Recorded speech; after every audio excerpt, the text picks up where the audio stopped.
So exclusive గా మీరు ముఖేష్ గారి బర్త్డే సెలబ్రేట్ చేసుకోవడం చూస్తున్నారు. ఒకరేమో షూటింగ్ చేసుకుంటూ అక్కడ మానిటర్ లో చూస్తున్నారు ఒకరిని,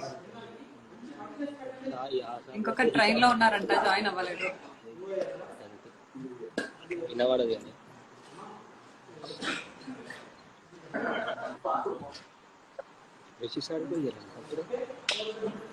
15:44 1:00 So happy birthday Mukesh from all of us. So Mukesh birthday celebrate చేసుకుంటున్నాడు చూడు అమర్. ఆడికి రాసి పెట్టుంది, ఆడు సెలబ్రేట్ చేసుకుంటాను. అదే కదా, మీరు వెళ్ళిపోయి నేను యాడ్ చేయడానికి వెళ్తే వాళ్ళ ఐడీస్